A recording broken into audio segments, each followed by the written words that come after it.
अच्छा, बुक का कवर दिखाना है, ये देखिए, दिख गया? सबको दिख गया बुक का कवर? ठीक है, तो आज अपन पढ़ेंगे पार्ट 5 अनोखी सूझ। तो वो पेज नंबर 20। ठीक है, बात पुराने जमाने की है। उन दिनों देवताओं और दानवों में युद्ध होता रहता था। दोनों पक्ष मिलकर एक बार प्रजापति के पास गए। दोनों पक्ष कौन कौन? दानव और देवता। वहां जाकर बोले, मान्यवर, हम दोनों ही आपकी संतान हैं, बताइए। खुशहाल अभी अब बाद में दिखा दूंगी, ठीक है, अभी पाठ को पढ़िए। हम दोनों ही आपकी संतान हैं, बताइए कि हम दोनों बुद्धि में कौन बड़ा है। तो उनकी बात सुनकर प्रजापति बोले, मुस्कुराए, मन में सोचने लगे कि मैं किसको बड़ा बताऊं। अगर देवताओं को बड़ा बताता हूं तो दानव नाराज हो जाएंगे, और दानवों को बड़ा बताता हूं तो देवता नाराज हो जाएंगे। इसलिए ठीक है, देवताओं को या दानवों को? देवताओं को बड़ा बताता हूँ तो दानव नाराज होते हैं, और दानवों को बड़ा बताता हूँ तो देवता नाराज होते हैं। हो सकता है तब दोनों आपस में लड़ने भी लग जाएं। बड़ा टेढ़ा प्रश्न था प्रजापति ब्रह्मा जी को। बड़ा बताए तो किसे बताए? कुछ सोचकर वे बोले, इसका उत्तर कल दूंगा। ठीक है, उन्होंने भी क्या किया? आंसर देना टाल दिया। उन्होंने कहा कि मैं इसका उत्तर जो है कल दूंगा। आप दोनों कल ही मेरे यहाँ भोजन पर आमंत्रित हैं। और प्रजापति ने क्या किया? उन दोनों को अपने यहाँ पर भोजन पर आमंत्रित कर लिया। भोजन के बाद बताऊंगा। आमंत्रित यानी बुलाना। ठीक है, उन्होंने अपने यहाँ पर उनको दोनों को देवताओं और दानवों को अपने यहाँ पर भोजन के लिए बुला लिया। भोजन के बाद बताऊंगा कि कौन बुद्धि में श्रेष्ठ है। दूसरे दिन दोनों पक्ष भोजन के लिए पहुंचे। दोनों को अलग अलग कमरों में बिठाया गया। ठीक है, अगले दिन क्या हुआ कि देवता और दानव दोनों प्रजापति के यहाँ पर भोजन करने के लिए गए, और दोनों को क्या किया? अलग अलग कमरों पर बिठाया गया, कमरों में बिठाया, और वहां मिष्ठान से भरे थाल भिजवा दिए गए। प्रजापति दानवों के कमरे में गए। उन्होंने कहा, आप लोग भोजन करें। ठीक है, तो प्रजापति पहले कहाँ गए? दानवों के कमरे में, और उनसे कहा कि आप लोग क्या करें? भोजन ग्रहण करें। शर्त यह है कि कौनी को बिना मोड़े भोजन करना है। यही बात उन्होंने देवताओं से भी कही। और उन्होंने वहां पर दोनों के कमरे में गए और दोनों को कहकर आए कि दोनों को भोजन करना है, लेकिन भोजन करने के लिए क्या शर्त रख दी उन्होंने? हाँ, मैंने पहले ये कहानी सुनाई थी आपको। ठीक है, लेकिन अब आपको पूरा चैप्टर रीड करा दूं, तब तो मैंने शॉर्ट में सुनाई थी। तो उन्होंने कर दिया था कि कौनी को क्या करना है? बिना मोड़े भोजन करना है, सीधा हाथ से। प्रजापति की बात सुन दोनों परेशान हुए और वे एक दूसरे का मुंह ताकने लगे।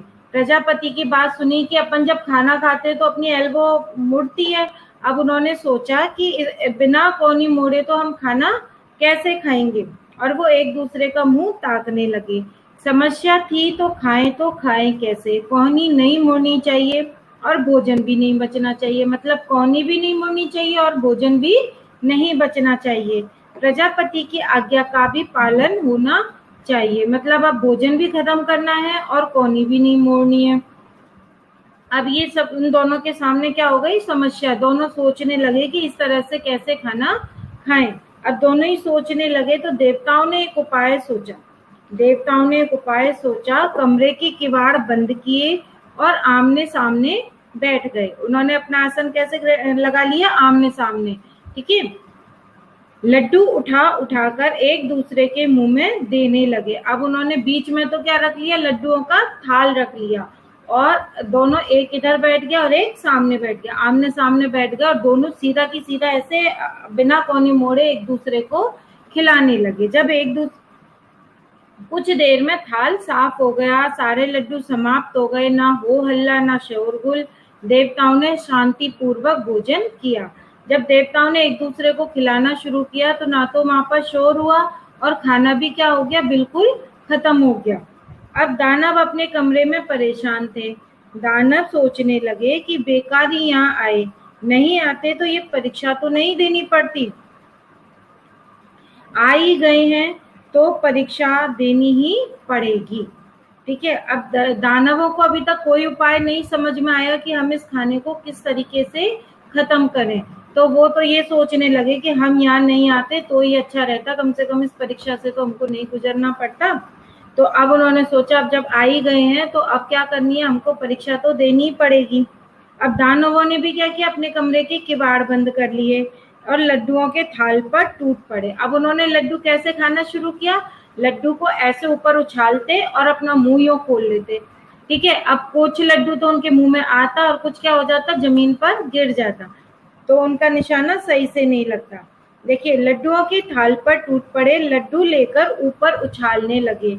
लड्डू जब नीचे आते तो मुंह खोल लपकते, जब वो लड्डू को ऊपर उछालते और जब लड्डू नीचे आने लगता तो वो अपना मुंह खोल करके क्या हो जाते, खड़े हो जाते कि हमारे मुंह में, लेकिन वो निशाना सही से नहीं लग पाता था, सही जगह उनका मुंह नहीं खुल पाता था, तो क्या होता, थोड़ा बहुत मुंह में आता तो आता, नहीं तो सारा जमीन में बिखर जाता।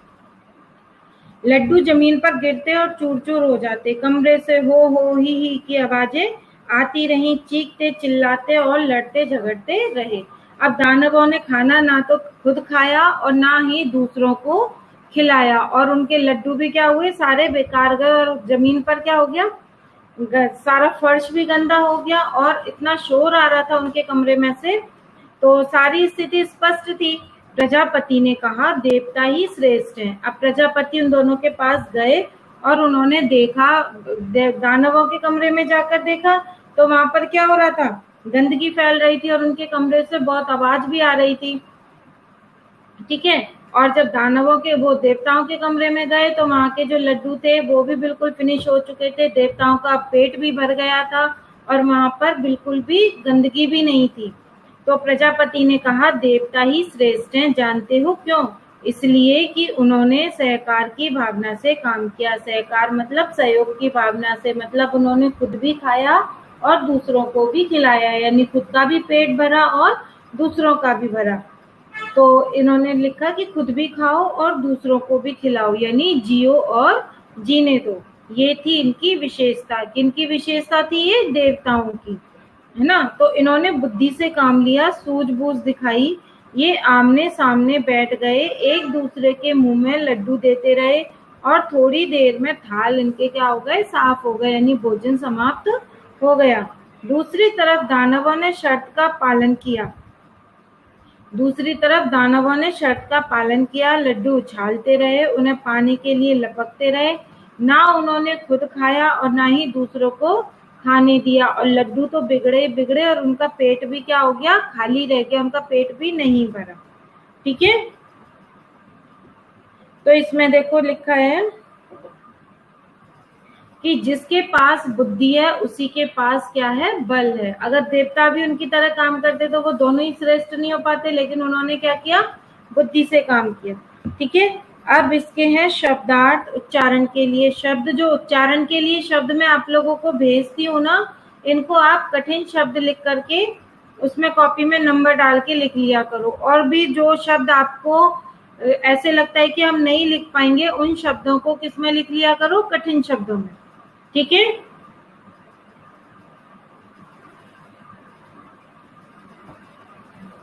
अब बताओ प्रजापति किसे कहा गया है? बताओ प्रजापति किसे कहा गया है? हाँ, मैंने ये कहानी पहले भी आप लोगों को सुना चुकी हूँ। बताओ प्रजापति किसको कहा गया है? ब्रह्मा जी को। वेरी गुड, बिल्कुल सही है। ठीक है, प्रजापति किसे कहा गया है? ब्रह्मा जी को। फिर सेकंड है, प्रजापति ने देवता और दानवों को क्या उत्तर दिया? पहले दिन जब प्रजापति के पास देवता और दानव आए तो उन्होंने उन दोनों को क्या उत्तर दिया?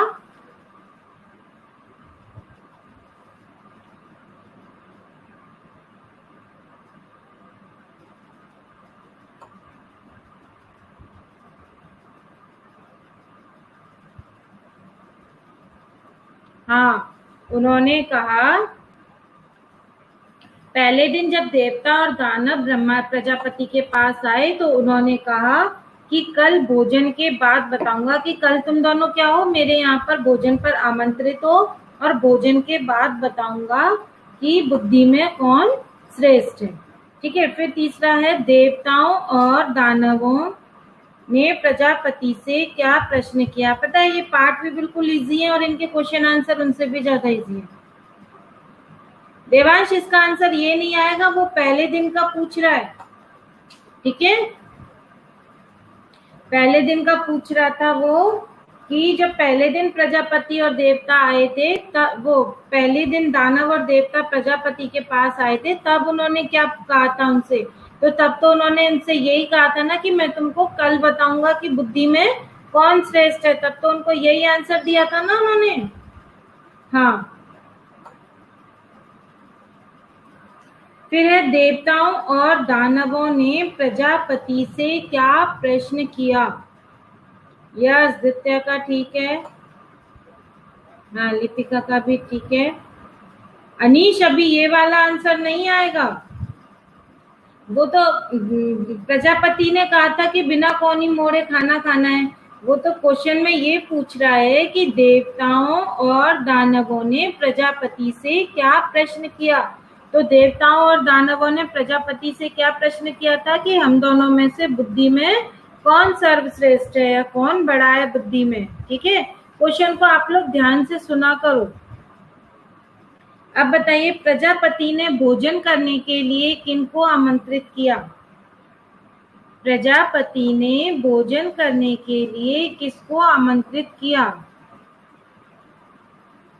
इसका आंसर भी बिल्कुल सिंपल है, देवता और दानवों को। Very good.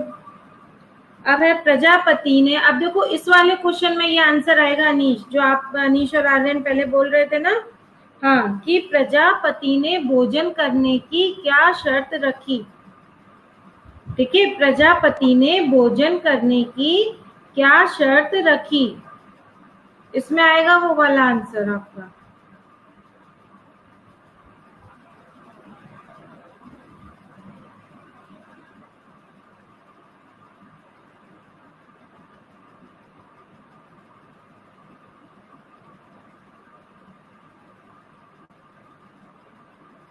हाँ, कि बिना कौनी मोड़े क्या करना है तुमको, खाना खाना है।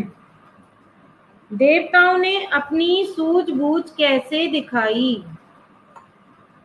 बस ये आंसर 4-5 बच्चे ही दे रहे हैं बेटा, आप लोग इतने सारे हो, सारे आंसर दो।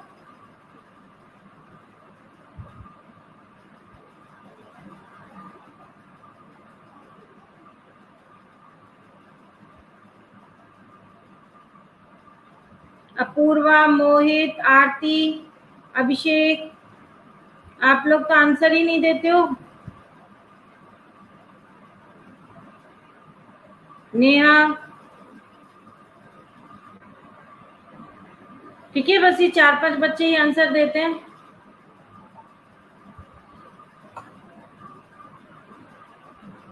नहीं बेटा, देवताओं की पूछिए, आपका आंसर आपने समझा नहीं ठीक से। हाँ, दित्या का ठीक है।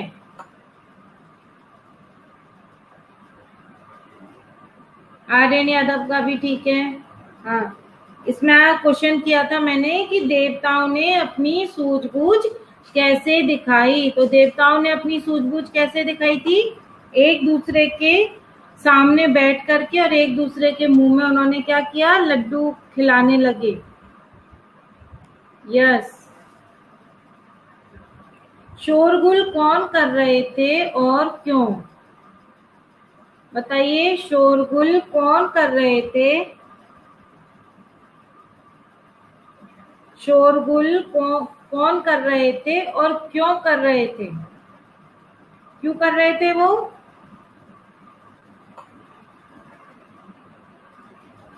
क्यों का आंसर कौन लिखेगा।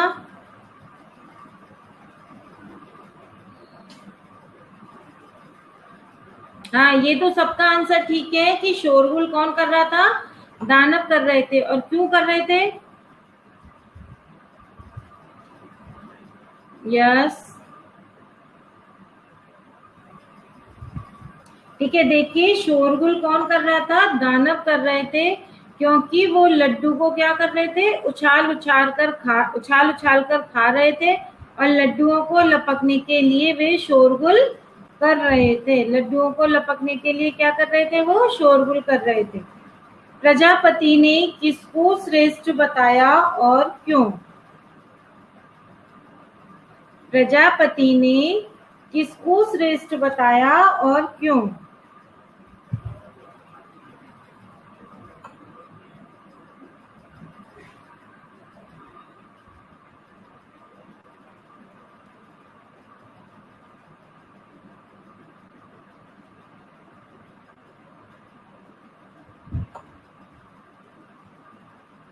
क्यों बताया था?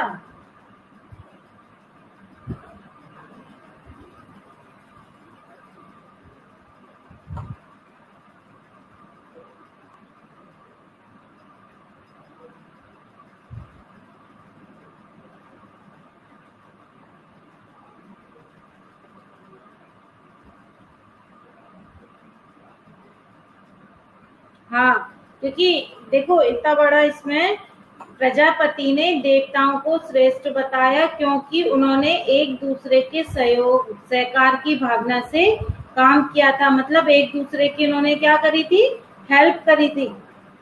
ठीक है, बिना शोरगुल किए खाना तो वो खा रहे थे, लेकिन उन्होंने क्या किया था कि बिना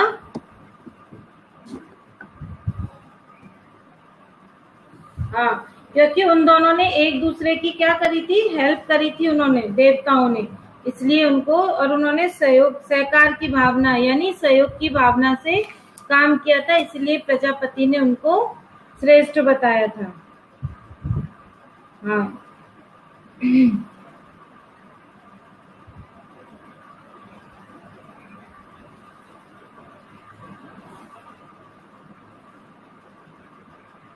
अच्छा, अब ये बताओ अनोखी सूझ कहानी।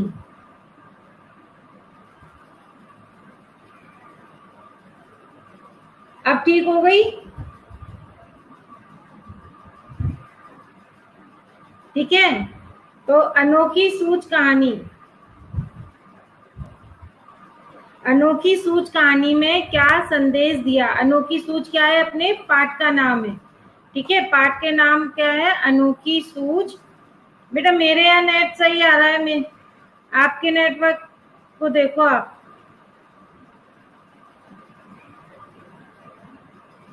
ठीक है, अब बताओ अनोखी सूझ कहानी से हमें क्या संदेश मिलता है, या हमें क्या संदेश दिया गया है इस पाठ में?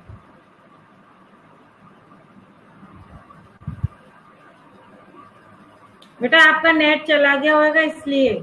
ठीक है, कोई बात नहीं, मेरी आवाज तो आ रही है ना आपको? फोटो से क्या करना, आपको मेरी आवाज आ रही है ना, आवाज सुन लीजिए। ठीक है,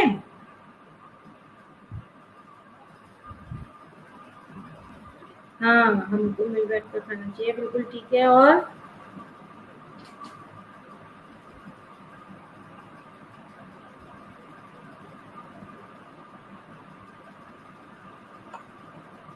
हाँ देखो, पाठ के लास्ट में बताया है ना आपको कि जिसके पास बुद्धि है उसी के पास क्या है, बल है।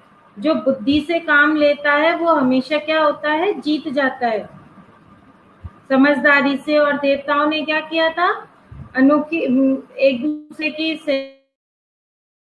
करी थी ना, कि अगर मान लो वो भी सोचते कि मैं ही खाऊं, इसको नहीं खिलाऊं, तो क्या होता, वो भी, उनका भी पेट नहीं भर पाता। लेकिन उन्होंने किस भावना पे काम किया, जियो और जीने दो, मतलब खुद भी खाओ और दूसरों को भी खिलाओ।